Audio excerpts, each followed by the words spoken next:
जिंदगी का कोई ऐसा दुख? वो भी ये कि मुझे वालिद साहब की जल्दी मिल जाए, कुछ ऐसा हो। अस्सलाम वालेकुम नाज़रीन, आपका अपना होस्ट इमामुद्दीन जिंदगी प्रोग्राम आज की शख्सियत के साथ। नाज़रीन, हमारी हर बार कोशिश रही है कि प्रोग्राम में उस शख्सियत, उस पर्सनालिटी से मिलाएं जिसका अपना ज़ाती बैकग्राउंड भी हो, सोशल एक्टिविटी भी हो। तो अल्हम्दुलिल्लाह आज जिस बिगनिंग पर्सनालिटी से आपको गुफ्तगू करा रहे हैं वो एक अच्छे सियासतदान, अच्छे सोशल वर्कर और अपनी कौम के बड़े। तो आज की beginning personality the one and only पीर अमन जान सईद सरंदी साहब आज हमारे प्रोग्राम में माने चलेंगे उस पर्सनालिटी की तरफ और कराएंगे गुफ्तगू आपसे। अस्सलाम वालेकुम सर। वालेकुम सलाम सर, फर्स्ट ऑफ ऑल आपकी बड़ी मेहरबानी, आपने अपना कीमती टाइम हमें दिया। मेहरबानी। अच्छा सर, अगर हम चलते हैं नौजवानों की तरफ, तो हर नौजवान का एक अपना खूबसूरत ख्वाब होता है। जी जी। कोई दुनिया में क्या बनना चाहता है, कोई इंजीनियर बनना चाहता है, कोई डॉक्टर बनना चाहता है, कोई सियासतदान बनना चाहता है, कोई अपने ख्वाब की तरफ लाइफ को सर्व करता है। तो क्या आपका जो ख्वाब था, क्या आपकी लाइफ उसी वे पे चल रही है? अल्हम्दुलिल्लाह, मुझे अपनी ज़िंदगी से कोई शिकायत नहीं। मैं जिस हाल में अल्लाह ने रखा है मैं बहुत खुश हूँ। सही। तो और सियासी बैकग्राउंड भी है। बस मेरे वालिद साहब की एक हमेशा उनकी ख्वाहिश थी कि या अल्लाह बस मेरा हाथ यूं रखना, यूं मत करना। सही। तो मेरी भी यही दुआ है कि बस जो जितना मैं किसी के काम आ सकूं कोशिश करूं, या अपने शहर के लिए, अपने नौजवानों के लिए, टड़मोत खान के जितने भी हमारे नौजवान हैं, तो जिस तरह यहाँ उनके रोजगार पे डाका डाला गया है, उनकी नौकरियां अपने खानदान में भर दी गई हैं, एक बेचारे कोई निवाला नहीं खाने के, एक घर में 10-10 नौकरियां अपने खानदान में। तो ये चीजें जो है ना मुझे बड़ी तकलीफ से गुजरती हैं। तो मैंने अभी भी जितना भी मैंने इलेक्शन प्रीवियस लड़ा है, तो उसमें सबसे ज्यादा मुझे नौजवानों ने सपोर्ट किया और अल्हम्दुलिल्लाह शहर के पढ़े लिखे लोगों ने। अच्छा सर, इंशाल्लाह ये पहली बुनियाद थी और आगे आगे। अच्छा, बात हो रही थी नौजवानों की। जी सर, आप समझते हैं कि जो आज का नौजवान है या जो फ्यूचर का नौजवान है, क्या उसको सही वे पे लाया जा रहा है? क्या नौजवानों को वो वे दिए जा रहे हैं जो आज का नौजवान सोच रहा है या आज का नौजवान कर रहा है? आप समझते हैं कि हमारे आज का नौजवान सही वे पे? देखिए, मैं समझता हूँ जो सोशल मीडिया है ना, हमारे मुल्क में उसका बहुत गलत इस्तेमाल होता है। सही। मेरी मतलब राय है। दूसरे मुल्कों में उसको किसी और मकसद के लिए आगे बढ़ने, बिल्कुल बिल्कुल। यहाँ पे आप सोशल मीडिया खोले तो एक तूफान बदतमीजी है। बिल्कुल ऐसे ही है। तो इस चीज़ से जो है ना मुझे इख्तिलाफ है कि यार ये हम किस तरफ जा रहे हैं। बिल्कुल सही बात है। अच्छा, बाहर मुल्क में अगर ये चीज़ें हैं तो उन चीज़ों में से अर्न किया जाता है, लोगों को तरबियत दी जाती है, लोगों को सिखाया जाता है कि आप इस चीज़ से ये फ़ायदा हो सकते हैं, लेकिन यहाँ पर उसका उतर इस्तेमाल किया जा रहा है। ये भी आपकी बात सही। अच्छा सर, सियासत की तरफ आपका आना, जी, आप समझते हैं कि आप आज की सियासत में एडजस्ट कर पाएंगे जो आज की सियासत का सिलसिला चल रहा है? बहुत मुश्किल है मुझ जैसे बंदे को कबूल करना। असल में क्या है कि अल्लाह का शुक्र है, मैं बड़ी बात नहीं करता, मैं जो अंदर हूँ वो बाहर हूँ। सही, बिल्कुल सही। मुझसे वो चीज़ नहीं होती 2 नंबरी वाली। और सियासत में मैं सच्ची बात ये है कि मैं घर पे जब बैठता हूँ तो अपने बड़ों से, वालदा दादी, तो मैं उनको कहता हूँ कि यार दादा को या बाबा को सियासत में आने का क्या शौक था। सही। हमारी अपनी ज़ाती ज़िंदगी तो ख़त्म हो चुकी है और बस अब वो एक है, क्योंकि इस वक्त में ऐसा माहौल है कि सियासत में जिंदा रहना भी मजबूरी बन गया। अच्छा, दूसरी बात ये कि आजकल एक ऐसा ट्रेंड बना हुआ है कि जो गजेटेड ऑफिसर है, रिटायरमेंट होने के बाद वो भी सियासत का सहारा लेता है। क्या ये आप समझते हैं कि लोगों ने सियासत को किस तरफ ला के खड़ा कर दिया गया है? क्योंकि अगर सियासत पर हम डिस्कस करें तो सियासत इबादत का नाम है। सियासत में गरीब अवाम की खिदमत की जाती है, गरीब अवाम को उसे सहूलत दी जाती है, लेकिन आजकल सियासत कुछ और वे पे चल रही है। देखिए, मैं समझता हूँ कि सब सियासतदान तो नहीं, लेकिन आटे में के नमक के बराबर ऐसे हो सकते हैं, लेकिन पहले सियासत को इबादत समझ के किया जाता था, लेकिन अब इस वक्त ये है कि सियासत उनका रोजगार है। सही। उनके रोजगार का जरिया यही है। अब आप देखें कि एक बंदा है, उसके घर में निवाला नहीं है खाने को, और जो बंदे आज से पहले वो बाइक के पेट्रोल के लिए परेशान थे वो कहाँ पहुंच गए। हाँ बिल्कुल, उनके सोर्स ऑफ इनकम क्या है। सही। और यहाँ पे जितने हमारे करप्शन रोकने के इदारे हैं वो खुद करप्शन में मुलविस हैं। बिल्कुल सही। तो आप किससे उम्मीद रख सकते हैं। अच्छा सर, आप ज़्यादातर पीपल्स पार्टी का हिस्सा रहे, ज़्यादातर आपके बड़ों ने पीपल्स पार्टी में ही रहकर लोगों की खिदमत की, लोगों के काम किए, लोगों की हर चीज़ का ख्याल रखा। आजकल पार्टी तो वही है, लेकिन आपने उस पार्टी को अलविदा कहकर आप आज़ादाना तौर उसके सामने खड़े हो गए। तो थोड़ा इस चीज़ पर। जी, असल में टनो मोहम्मद खान में बेसिकली यहाँ पे दो ही पार्टी से, ये शहर जो है ये मीर साहिबान के नाम पे। सही। वो उस वक्त के आपको पता है बादशाह रहे, उनका सिलसिला चलता आया। शहर एक जमाना था कि मीर साहिबान यहाँ बैठ के अगर खत लिखते थे तो जिस बंदे को इलेक्ट करते थे वो हो जाता था, वो इलेक्ट हो जाता था। लेकिन उनके सामने जब फर्स्ट टाइम सदर अयूब ने बीडी इलेक्शन अनाउंस की तो पहली मर्तबा मेरे दादा ने सियासत में कदम रखा और वो उन्होंने टनो साइदार जी जो यूनियन है जिसका उसके बाद मेरे चाचा चेयरमैन रहे, फिर दादा रहे, फिर मेरा चाचा रहे, अब फिर मेरा अभी मेरा कज़न है वो टनो साइदार के चेयरमैन है। सही। तो अल्हम्दुलिल्लाह हम आज़ाद हैसियत में भी ये यूनियन जीत कर आते हैं। लेकिन दादा उसके बाद सिर्फ यहाँ पे मीर और पीर हुआ करते थे। सही। उसके बाद भुट्टो साहब ने जब सियासत में कदम रखा, मतलब अपनी पार्टी बनाई, तो दादा फाउंडर मेंबर्स में से थे। तो उस वक्त उनका नजरिया, उनकी पार्टी एक अपोजिशन का किरदार दादा ने यहाँ स्टार्ट किया। फिर दादा अल्हम्दुलिल्लाह बिला मुकाबला एमपीए बने यहाँ से टनो खान से। तो वो तो सिलसिला चलता रहा। लेकिन देखें ना, अब वो भुट्टो साहब, उसके बाद मोहतरमा, वहां तक उसके बाद काफी चेंजिंग्स आ गई। अब वो लोग आप देखें जो पहले काफी लीग में मुशर्रफ के साथ थे, वो पीपल्स पार्टी में आ गए। तकरीबन अक्सरियत आपको उनकी मिलेगी। सही, बिल्कुल। तो जिनकी कुर्बानियां वगैरह उन लोगों को नजरअंदाज किया गया। तो इस वजह से जब नजरअंदाज होते होते होते लाजमी बात है, अब जब सियासत में है तो हमें अपनी सियासी शनाख्त बरकरार रखनी है। सही। या तो वो समंदर है उसमें वो बंदा खो जाता है, या फिर हम उन जैसे बन जाए कि हिलाल हराम को ना देखें। सही। तो फिर तो मैं उनके साथ चल सकता हूँ। अगर मैं पहले अल्लाह के डर को, उसके खौफ को सामने रखूं तो फिर मैं इनके साथ नहीं चल सकता। मेरा ये मसला है। मतलब कहने का ये मकसद है कि पहले काम हो रहे थे तो आप पीपल्स पार्टी का हिस्सा थे। इससे तक करप्शन है, करप्शन एक उस टाइम बदनुमा दाग था। सही। ठीक है ना, तब टेबल के नीचे पैसे लिए जाते थे। सही। अब टेबल के ऊपर का वो दौर आया। अब ये है कि पहले हमें क्या दोगे। सही। तो अब उससे अल्हम्दुलिल्लाह इस चीज से, क्योंकि जब मेरे दादा ने सियासत की शुरुआत की सदर अयूब के ज़माने से, तो मेरे नाना आलिम थे।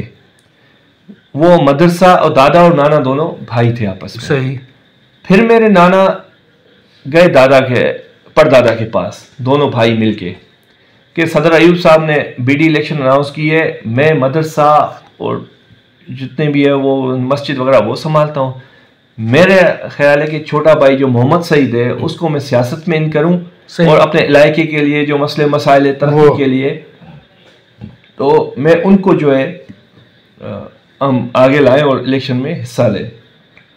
तो परदादा ने उस टाइम कहा कि अगर वो अपने नाम और शोहरत कमाने के लिए जा रहे हैं, सही, तो मेरी हरगिज़ इजाज़त नहीं है। ज़बरदस्त। अगर वो इस इलाके की तरक्की, फलाह और बहबूद उसके लिए जा रहे हैं तो फिर जाए, मेरी इजाज़त भी है, मेरी दुआ भी है। ज़बरदस्त। तो अल्हम्दुलिल्लाह मैं आज भी अपने उस बड़ों के उस पर कोशिश करता हूँ, उस पर अमल पैरा। मैं उन जैसा तो नहीं बन सकता लेकिन मैं कोशिश करता हूँ कि भाई कि मेरी ज़ात से किसी इंसान को कोई नुकसान ना पहुँचे। अच्छा सर, बीडी इलेक्शन का भी आप हिस्सा थे जी, और मेरे ख्याल में डिस्ट्रिक्ट काउंसिल मेंबर भी हैं आप। जी, बिल्कुल। तो आप समझते हैं कि जो ये बेसिक डेमोक्रेसी वाली जो भी चीज़ें बल्दियात में काम ये किया जाता है कि आप लोगों की जो छोटी छोटी ज़रूरत हैं आप उस पर काम करें, उनको सहूलत दें। तो आजकल बल्दियाती निज़ाम वो बेहतर नहीं हो रहा, हर जगह जहां भी जाए। अगर बाहरी मुल्क में देखेंगे तो बल्दियाती निज़ाम एक खूबसूरत निज़ाम है, लेकिन यहाँ पर वो बिल्कुल फेल हो चुका है। देखें मसला ये कि जितने भी देहातों में इधर जो चेयरमैन बना गए ना, वहाँ काबिलियत नहीं देखी जाती। सही, ठीक है, कौन कितना वफादार है। अच्छा, ठीक है, कौन कितना वफादार है और वो क्या कमा के दे सकता है। आप जहाँ के जो फंड्स हैं वो बिल्कुल आवाम तक तो पहुँचते ही नहीं। बिल्कुल सही, ठीक है ना। तो असल में ये जो जितने भी चेयरमैन वगैरह जो बिठाए हुए हैं ना, जितनी भी म्यूनिसिपल्स और टाउन्स है ना, ये करप्शन का मतलब सारा गठजोड़ इनका यही है कि ऊपर भी पहुंचाओ खुद भी खाओ, उनको राजी करने के लिए। चेयरमैन बेचारे उनको पता ही नहीं है, जो जिस यूसी पे बैठा है वो किसी वडेरे का कमदार है, कोई मुंशी है, कोई किसी एमपी, हाँ कोई वफादार है, कोई एमपी का भतीजा, कोई भांजा, कोई साला, अहलियत नहीं है। अच्छा, ठीक है। तो वो चीज़ है। तो वो अब जब आपको वो उम्मीद ही नहीं है, तो उनको पता ही नहीं है कि यूनियन काउंसिल्स के इजलास नहीं होते। हम अपने डिस्ट्रिक्ट काउंसिल में हम अपने में बैठे हैं, हम मेंबर से हमें नहीं पता कि हो क्या रहा है, हमारे इजलास ही नहीं होते। चुप छुपा के मीटिंग्स होती हैं, बजट निकलता है, खर्च हो जाता है, कभी आवाम के सामने वो लाए ही नहीं है। ताकि तो आवाम को पता जो है ना, तो वो बल्दियात का वो निज़ाम ही नहीं है, इसमें वो पावरलेस है।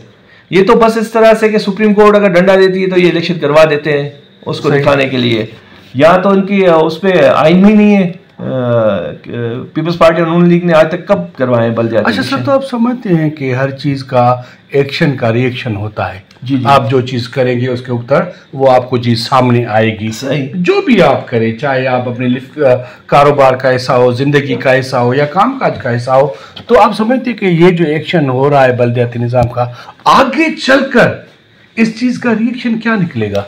देखिए, एक बात तो है, सोशल मीडिया ने शऊर तो जरूर दिया है, लोगों को पता चल रहा है, आगे आगे बात समझ में आ रहा है। अभी जो ये धांधली जितनी भी हुई ना, इससे एक चीज तो कंफर्म हुई ना कि भाई अब फॉर्म 45 के बाद 47 भी है। बिल्कुल सही, लोगों को ये बात समझने में सही आई।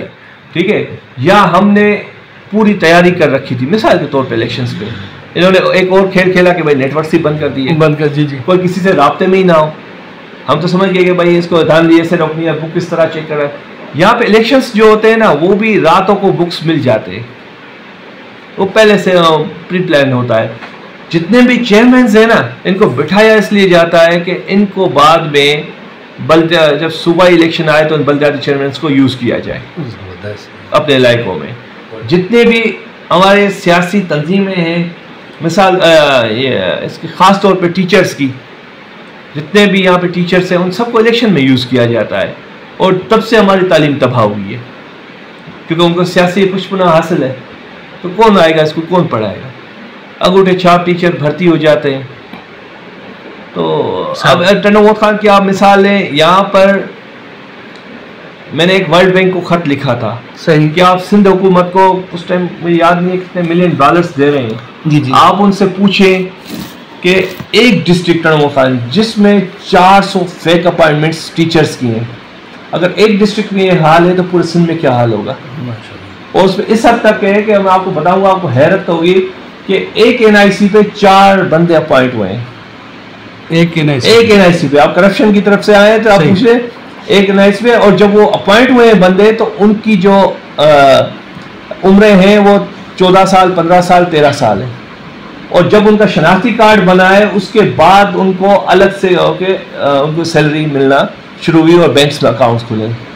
तो इससे बड़ी और क्या नाअहली या करप्शन होगी। तो इस तरह तो इन इदारों को तबाह किया गया है।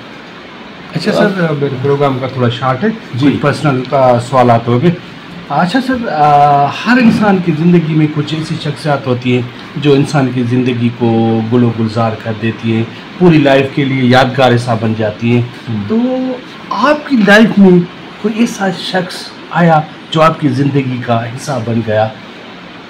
देखिए, मैं तो समझता हूँ कि मेरी ज़िंदगी का वो जो भी शख्स या जो मेरा आइडियल कहे, जो भी कहे, वो मेरे वालिद थे मेरे लिए।